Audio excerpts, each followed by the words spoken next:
When assigning work to your students in VOCEs, you can use folders to organize the work. When you open the assignment tool, that's the paper with the star on it, you'll see a list of all assignments, including assignment folders that you've created.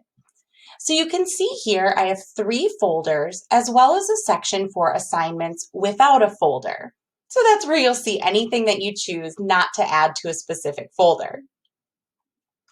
Once you've created assignments within a folder, you can do a couple of things with that folder. First of all, you can click on the folder name to see those activities that are within that particular folder. Then we can click on an assignment or a specific activity and drag it to change the order of the assignments in that folder. So we can then put them in any order that we'd like them to be in. Once we've put them in the desired order, we can then click this icon here. It looks like a numbered list. It's a 1, 2, 3. Clicking that and setting it to green will require that the students complete the assignments in that folder in the order that they're listed here. You can turn that off, which would then allow the students to complete the assignments in any order within the folder. We can also edit the name of the folder here, so if we just want to change the title of the folder. We can also disable the folder, which would hide those assignments from the students.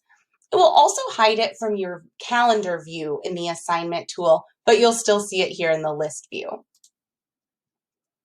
The last icon, which are the 2 circles, this will allow us to bulk edit the assignments in the folder. So here we'll see each activity listed as well as all of the parameters available for that assignment type. So you can see here we have a submission limit, a timer, all of those things we can set.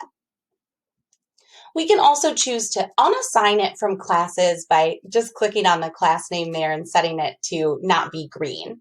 If it is green, that means it would be assigned to those classes, and any changes that you set are going to be applied to all of those classes listed there. If the folder is currently synced to your LMS, any changes that you make will automatically be updated in the LMS. So we just click Save Changes, and that would update those assignments in that particular folder. To add assignments to a folder, click Create a New Assignment, and then choose the pages that you'd like to assign to your students. You may choose a story and the activities that accompany the story, or you may choose a vocabulary lesson and then some activities that go with that vocabulary lesson. Whatever it is, you'll choose those assignments, scroll to the bottom and click Use Selected Pages.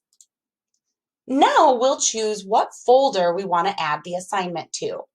We can choose no folder, that would leave them all individual. We can choose an existing folder that we've already created, or of course we can create a new folder. That would allow us to type the folder name here, and then we would move on and complete the rest of the assignment process.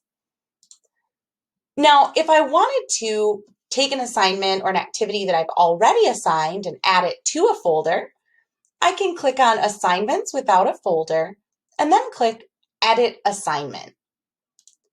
That would allow me to choose a different folder or to add it to a folder if it's not in one. So that would allow you to edit the folder that the assignment is currently located in.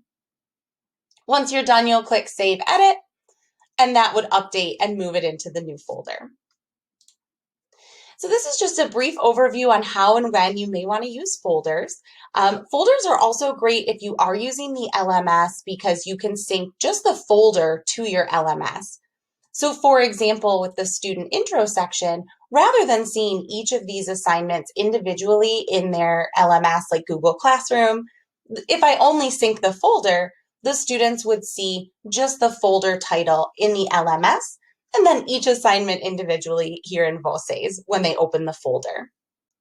If you do have any questions about how or when you may want to use folders, please don't hesitate to reach out to us.